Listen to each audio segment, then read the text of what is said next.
আসসালামু আলাইকুম dear viewers, আজকের আলোচনার বিষয় how to test PFI capacitor, অর্থাৎ পাওয়ার ফ্যাক্টর ইমপ্রুভমেন্ট প্ল্যান্টে ব্যবহৃত পিএফআই ক্যাপাসিটরগুলো ঠিকঠাকভাবে কাজ করছে কিনা সেটা জানার জন্য মাঝে মধ্যে আমরা উক্ত ক্যাপাসিটরগুলোকে টেস্ট করি।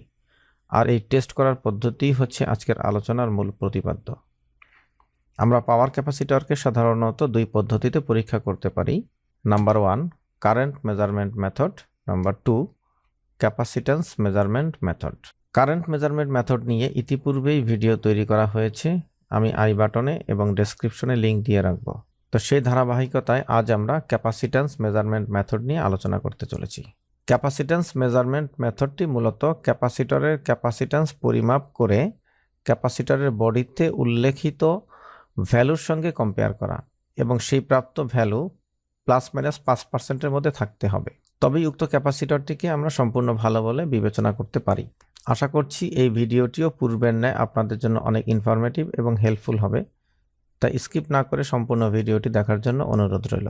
চলুন তাহলে আর সময় নষ্ট না করে মূল আলোচনা শুরু করা যাক। Please subscribe to the channel for more videos like this.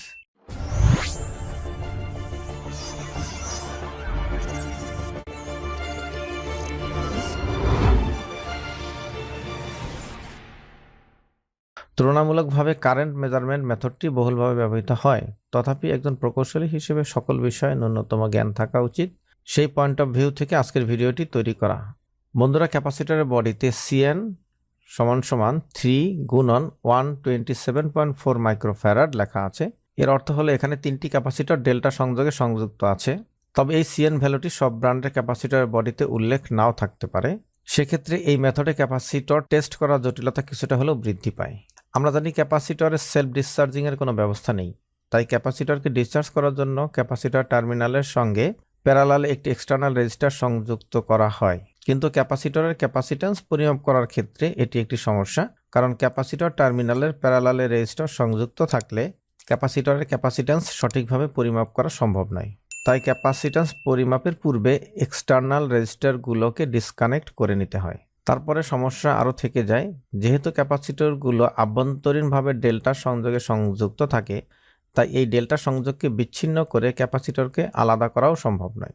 তাই ফিগার 2-তে উল্লেখিত চিত্রটিকে বি এবং সি প্রান্তের সাপেক্ষে যদি আমরা চিন্তা করি, তাহলে সার্কিটটি রূপান্তরিত হয় যাহা ফিগার 3-তে দৃশ্যমান। বর্তমানে অনেক ডিজিটাল মাল্টিমিটারের ক্যাপাসিট্যান্স পরিমাপ করার ব্যবস্থা থাকে, তাই এখন যদি বি এবং সি প্রান্তে একটি ক্যাপাসিট্যান্স বা ডিজিটাল মাল্টিমিটার সংযোগ করি, তাহলে আমরা যে রেজাল্ট পাবো তাও কোনো একটি একক ক্যাপাসিটরের ক্যাপাসিট্যান্স নয়। কারণ বন্ধুরা, ফিগার 3-তে দৃশ্যমান সার্কিটটির দিকে লক্ষ্য করুন।